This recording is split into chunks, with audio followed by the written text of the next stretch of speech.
junio de 1974. Roger Solari y Martin Farr se encontraban en las profundidades de Ogof Agen Allwed, un sistema de cuevas galés que pocos habían visto jamás. Tras horas bajo tierra, llegaron al Sump Four, un túnel de agua negra y helada. Ambos se sumergieron, pero solo uno regresó. Martin salió a la superficie, jadeando en la oscuridad. Roger nunca lo hizo. Los equipos de rescate registraron cada pasadizo, cada cámara inundada, sin rastro, sin cadáver, sin nada. Los túneles más allá de ese punto se llaman ahora la Serie del Recuerdo, un nombre en honor al hombre que desapareció donde la luz no puede llegar. Pero ese no es el caso más impactante de alguien perdido bajo tierra. Décadas más tarde, otro buceador se adentraría en las profundidades de otra cueva, y su historia se convertiría en algo mucho más misterioso. Ben McDaniel. 18 de agosto de 2010. El sol comenzaba a ponerse sobre el condado de Holmes, en Florida, tiñendo los pinos de una luz ámbar, mientras el manantial brillaba azul y tranquilo. Para cualquiera que pasara por allí, Vortex Spring parecía tranquilo, pero bajo esa superficie calmada se extiende un laberinto de túneles inundados que se adentran profundamente en la tierra. Esa tarde, Ben McDaniel, de 30 años, se preparaba para lo que él llamaba una inmersión de práctica. No era un principiante. Llevaba años buceando, reconstruyendo su vida tras sus dificultades personales y la pérdida de su hermano menor. Los lugareños que lo veían a diario decían que parecía decidido, casi obsesionado, con llegar a partes de la cueva que pocos habían visto jamás. Alrededor de las 7:30 de la noche, Ben bajó los escalones de madera, revisó sus medidores y se sumergió en el agua. Otros 2 buceadores lo vieron saludar con la mano antes de desaparecer bajo la rejilla metálica que marca la entrada a la zona restringida de la cueva. Entonces, su luz se apagó y desapareció. Por la mañana, su camioneta seguía en el estacionamiento. Dentro estaban su cartera, sus llaves y su teléfono, todo perfectamente ordenado. Junto a él había 2 tanques de aire, pero estaban llenos de aire, no de la mezcla especializada necesaria para inmersiones profundas. Ese pequeño detalle desconcertó a los investigadores desde el principio. Los buzos de rescate entraron en la cueva a las pocas horas. Al principio, asumieron que Ben había quedado atrapado en uno de los estrechos pasadizos que serpentean a lo largo de más de 1,600 pies de piedra caliza. Pero cuanto más se adentraban, más extraño se volvía todo. Algunos túneles eran tan estrechos que los buzos tenían que quitarse los tanques para poder pasar, rozando sus hombros contra las rocas irregulares. La visibilidad se redujo a 0. Cada movimiento levantaba nubes de sedimentos que absorbían la luz. Aún así, no había rastro, ni aletas, ni botellas, ni cuerpo. La búsqueda se amplió. Buzos espeleológicos de talla mundial se unieron al esfuerzo, arriesgando sus vidas para cartografiar cada cámara y cada callejón sin salida. Se exploró cada centímetro de Vortex Spring, y, sin embargo, nada. Las semanas se convirtieron en meses. Algunos comenzaron a preguntarse si Ben había escapado, desapareciendo deliberadamente para empezar de nuevo. Otros insistían en que había descubierto un pasadizo secreto que conducía a una sección de la cueva aún sin cartografiar. Pero el sonar y los mapas realizados a lo largo de los años no han encontrado ningún túnel de ese tipo. Sus padres ofrecieron una recompensa de $30,000 a cualquiera que pudiera encontrarlo. Nadie la reclamó jamás. Incluso los buzos más experimentados acabaron negándose a seguir adelante, diciendo que la cueva parecía simplemente terminar, como si la tierra se hubiera sellado a sí misma. Hoy en día, Vortex Spring parece tan serena como siempre, un espejo del cielo y los árboles que oculta una oscuridad infinita en su interior. El cuerpo de Ben McDaniel nunca fue recuperado. Su última entrada en el diario sigue siendo una sola palabra: Vortex. Algunos creen que sigue allí abajo, más allá del alcance de la luz. Otros piensan que logró salir y optó por el silencio. Pero una verdad permanece.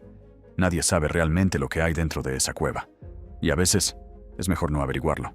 Pero esta no era la primera vez que unos buceadores se adentraban en profundidades prohibidas y no regresaban. Décadas antes, en el abrasador corazón del Valle de la Muerte, 4 jóvenes se sumergieron en otra masa de agua y desaparecieron en una cueva a la que ni siquiera la marina podía llegar. Los buceadores del agujero del diablo. Marzo de 1965. En medio del Valle de la Muerte, California, uno de los lugares más calurosos y secos de la Tierra, hay una piscina de agua azul profundo que no pertenece a ese lugar. Los lugareños la llaman Devil's Hole. A simple vista parece tranquilo, pero bajo esa superficie cristalina se esconde una caverna submarina que se adentra en lo desconocido. Esa primavera, 4 jóvenes, Paul Giancontieri, David Rose y 2 amigos, fueron en coche a Devil's Hole para nadar. Se suponía que iba a ser una aventura, nada más. Llevaban máscaras, aletas y linternas, pero no equipo de buceo. El tipo de decisión que se toma en la juventud. Intrépida, imprudente e irreversible. Al principio, se quedaron cerca de la superficie, bromeando y turnándose para bucear. Pero Devil's Hole no es como otros lugares para nadar.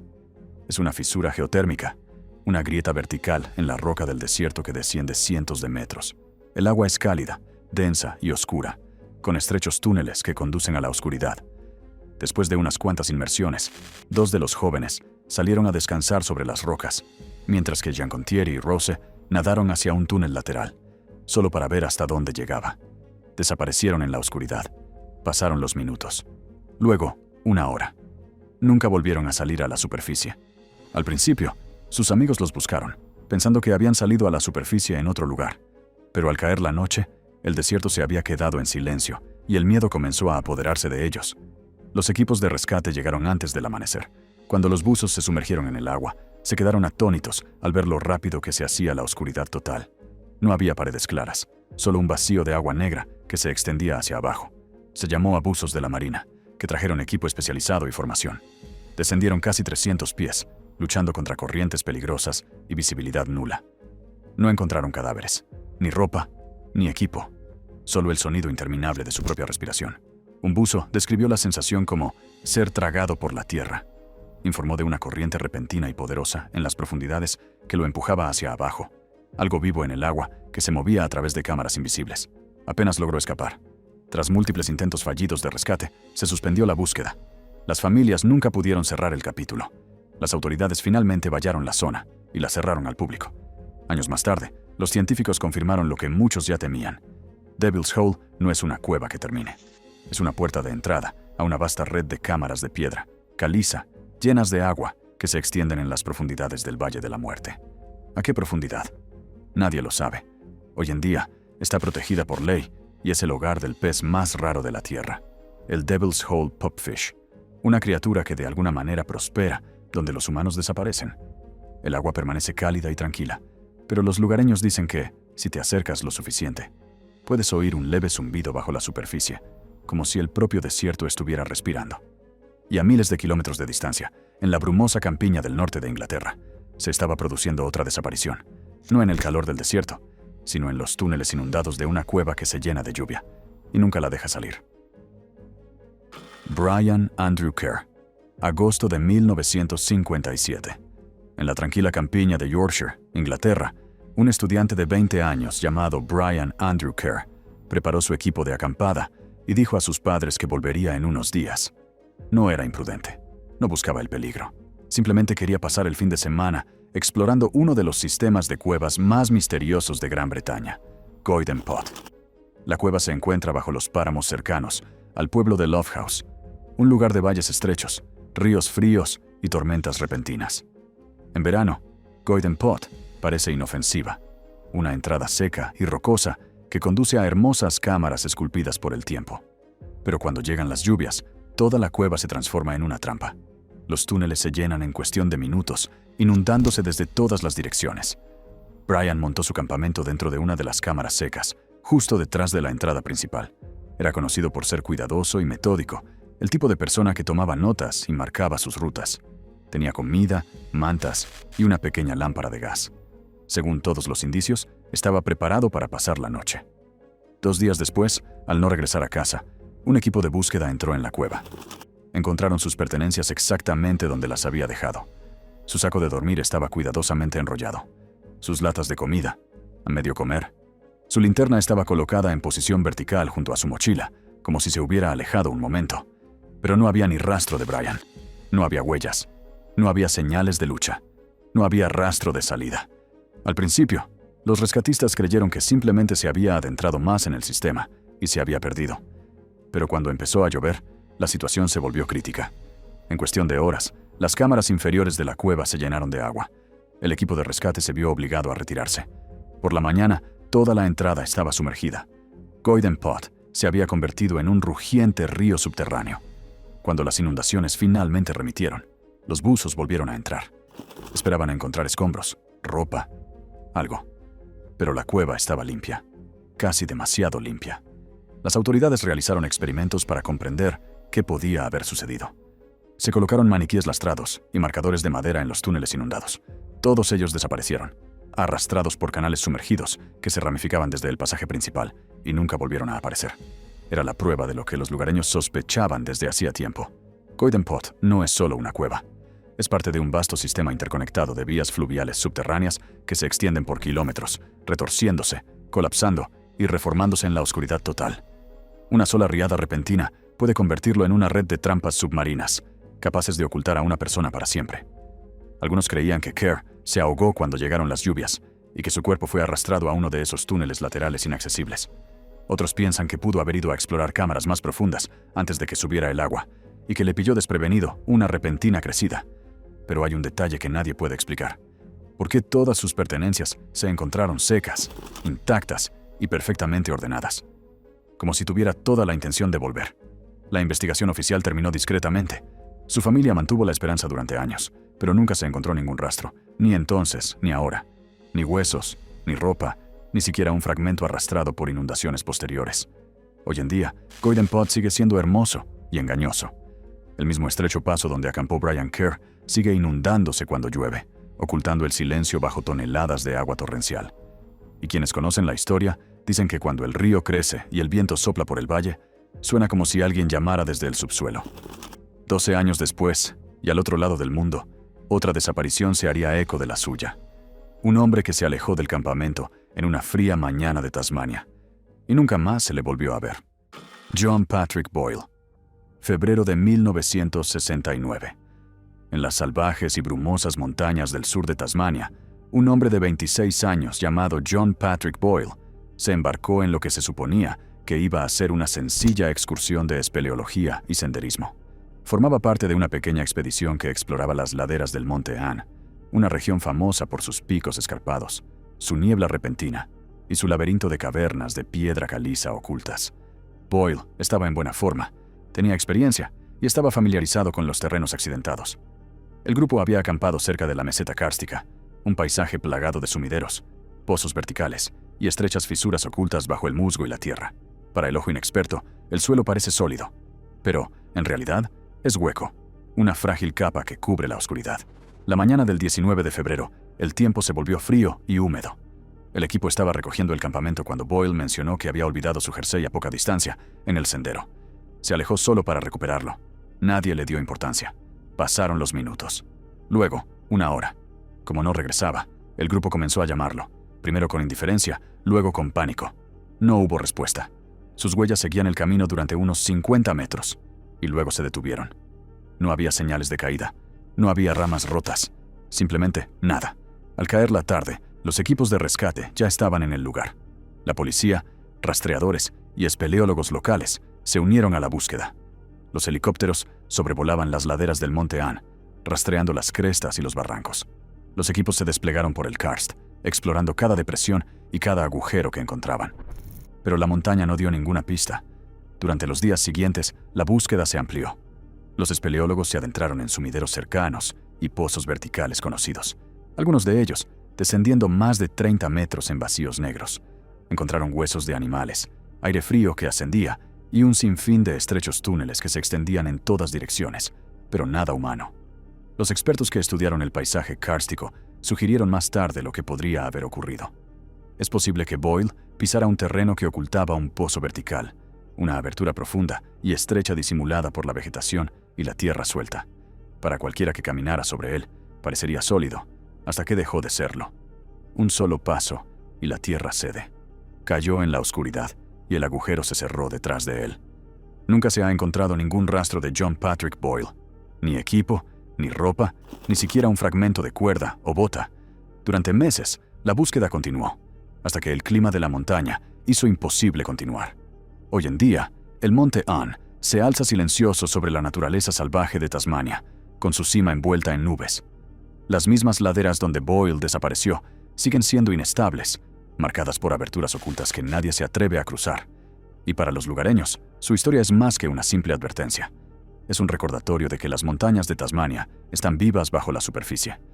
Pero Boyle no fue el único que desapareció entre esas cuevas. Solo 7 años antes, Un chico de 15 años que exploraba la misma región se adentró en el bosque y nunca más se le volvió a ver. Guy Bardenhagen. Enero de 1962. El verano de Tasmania era cálido y despejado cuando Guy Bardenhagen, de 15 años, salió de casa para dar un breve paseo por el bosque a las afueras de Mole Creek, una zona famosa por sus cavernas de piedra caliza y sus profundos y ocultos pozos. Les dijo a sus padres que solo estaría fuera unas horas. Nunca regresó. La búsqueda comenzó casi de inmediato. Decenas de lugareños se unieron a la policía y a los voluntarios, peinando la densa maleza. El paisaje era engañoso. Colinas onduladas, helechos y un suelo forestal que parecía sólido bajo los pies, pero que ocultaba grietas abiertas que conducían directamente al interior de la tierra. Esta parte de Tasmania está plagada de lo que los geólogos llaman terreno kárstico, un entramado de cuevas, sumideros y pozos verticales que pueden alcanzar cientos de metros de profundidad. Al principio, los rescatistas creyeron que simplemente se había perdido en el bosque, pero cuando no encontraron ramas rotas, huellas ni rastro de un camino, la teoría cambió. Quizás había caído en una de las cientos de aberturas de cuevas que salpican la región, la mayoría sin señalizar, y muchas de ellas no más anchas que una alcantarilla. Se llamó a espeleólogos especialistas. Buscaron en los sistemas conocidos alrededor de Mole Creek, Kubla Khan, Croesus, Wet Cave y un sinfín de fisuras más pequeñas ocultas bajo el suelo del bosque. Descendieron por pozos con cuerdas y linternas, arrastrándose por túneles apenas lo suficientemente anchos como para respirar. Pero no encontraron nada. Ni ropa, ni equipo, ni cuerpo. Era como si el bosque se lo hubiera tragado por completo.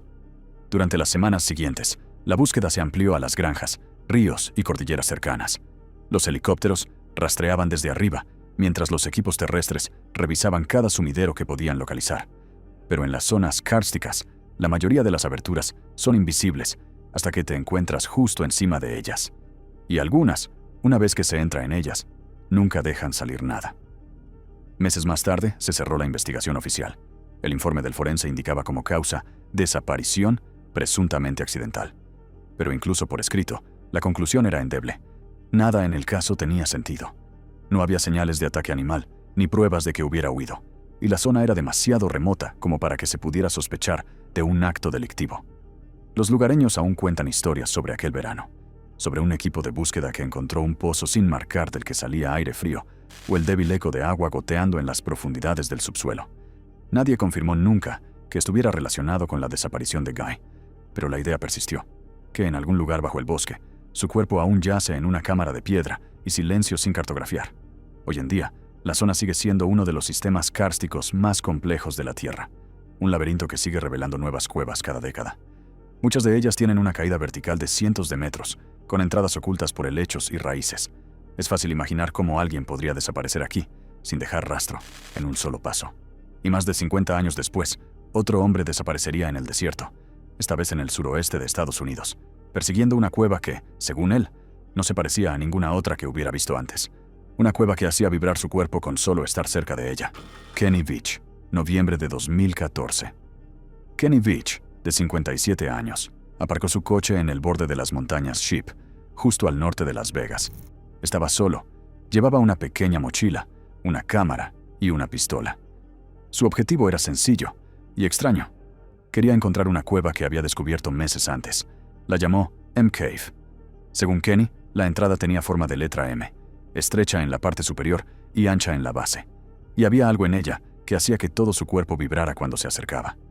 Dijo que la sensación era abrumadora, como un profundo zumbido eléctrico que recorría el aire. Retrocedió y se marchó. Pero la historia no terminó ahí. Kenny compartió su experiencia en Internet, describiendo la cueva en YouTube y en hilos de comentarios sobre la exploración del desierto. Los espectadores quedaron fascinados. Algunos se mostraron escépticos, otros convencidos de que había dado con algo que el gobierno no quería que se descubriera. Animado por la atención recibida, decidió volver y documentar la cueva adecuadamente. Esta vez, prometió, lo grabaría todo. El 10 de noviembre salió de casa para hacer el viaje y nunca regresó. Pasaron los días sin que se supiera nada de él. Entonces, un excursionista encontró su coche aparcado cerca de un antiguo pozo minero en el desierto de Nevada. Su teléfono estaba tirado en el suelo cerca de allí. No había rastro de Kenny. Los equipos de búsqueda y rescate peinaron las montañas circundantes, kilómetros de terreno árido y hostil. Helicópteros, drones y voluntarios cubrieron cada cañón y cada cresta, revisando pozos mineros y cuevas. Encontraron serpientes de cascabel, casquillos usados y el silencio vacío del desierto. Pero no encontraron rastro alguno de Kenny Veach. La desaparición se convirtió en uno de los misterios más debatidos de Internet. Algunos dicen que cayó en un pozo no cartografiado y que su cuerpo quedó oculto en algún lugar de las interminables rocas del desierto. Otros creen que se adentró en terreno militar restringido y fue silenciado. Unos pocos insisten en que la M-Cave nunca existió, que era un símbolo de algo completamente diferente, la atracción de lo desconocido. Quienes lo conocieron describen a Kenny como un hombre intrépido, atraído por la soledad y el descubrimiento. Le encantaba el desierto, el peligro, la sensación de estar completamente solo. Pero tal vez, ese mismo instinto, el que empuja a los exploradores a adentrarse más, fue lo que le llevó a desaparecer. La zona en la que desapareció es vasta y silenciosa. Desde el cielo, el paisaje parece agrietado y sin color, marcado solo por sombras y caminos olvidados. En algún lugar allá afuera, entre los cañones y el calor, se encuentra la respuesta a lo que sucedió. Pero, al igual que las cuevas antes que él, el desierto guarda bien sus secretos. Todo descenso comienza con curiosidad.